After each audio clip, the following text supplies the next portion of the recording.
Welcome back to the fish room. In the last video I created 3 smaller aquariums for different breeding projects that I'm planning, and in this one I will place a custom-made aquarium in this location on the bottom level of the shelf, and the aquarium that I'm planning to place is 84 liters or approximately 22 US gallons. The aquarium will be utilized for storage for some of the bottom dwelling fish, Corydoras, so I'm going to keep it bare bottom with just a couple of plants. Let's go.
Aquarium is finally placed in its position.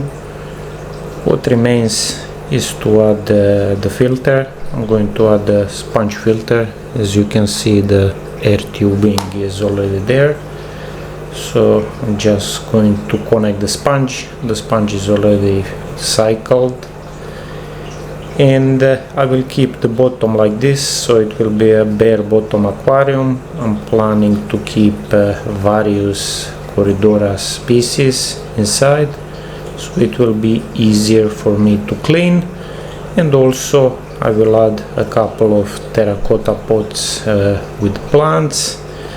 I'm just going to borrow them from various other setups.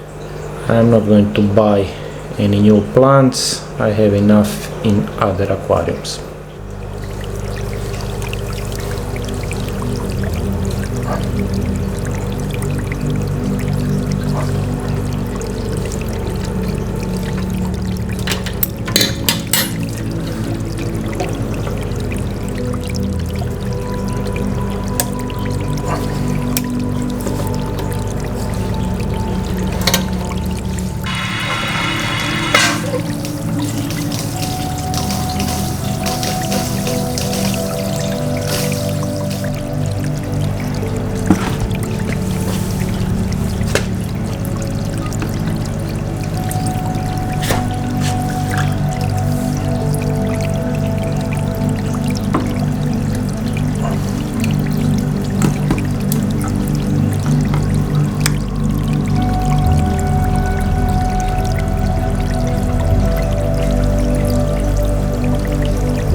Couple of months later, I finally managed to spawn the green Neorasbora or Microdevario Kubotai.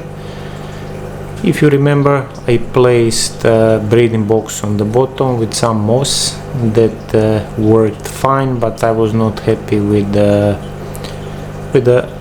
number of the eggs I was getting, and eggs are really tiny, so it was difficult for me to pull them out of the aquarium. I removed the breeding box and I added the spawning mop, and I need to say this method works much better.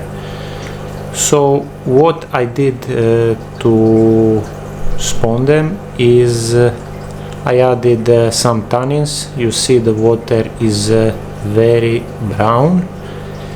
Apparently the eggs are photosensitive, and this brown water will dim some of the light. Anyway, now the light is at 100% brightness, so I can film, but usually I keep it at 10%. So as I said, I added tannins. Also, I tried at first to breed them in the tap water, but I knew this will not work, and eventually I had to change to the RO water. So now in the aquarium is 100% RO water. Couple of weeks later, and I was feeding them also with live baby brine shrimps, I noticed the first eggs that are really tiny on the spawning mob, and I pulled the spawning mob outside of this aquarium and placed in a different container. I'm going to show you the fry now. Here you can see all the fry. Now they are a lot bigger. The bigger fry is almost 1 month old, and when they hatched they were really small. I was feeding them fine powder food that I was dropping on the water surface, and it took them almost 3 weeks to get to the phase that they are big enough to eat baby brine shrimps. As you can see now, their bellies are completely yellow because I just fed them baby brine shrimps. And now, since last week, since they start eating brine shrimp, they are growing much faster. I will keep them here for a few more days, and then I'm going to transfer them to the fry grow out aquarium. Also on the left side here I have approximately 20 rainbow shiner fry, and they are big for their size. I think they are around 2 weeks old, and they are growing really fast. In the aquarium to the left I have Corydoras, and I have 2 species, Panda Corydoras and Pygmy Corydoras. First I need to remove the bigger Panda Corydoras and move them to the aquarium for the adults and juveniles, and later on I'm going to move bigger Pygmy Corydoras to the aquarium I just made.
I added the biggest Panda Corydoras I could find in the grow out aquarium.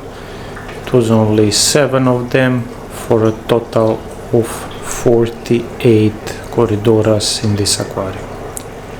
That's all for this video, and see you in the next one.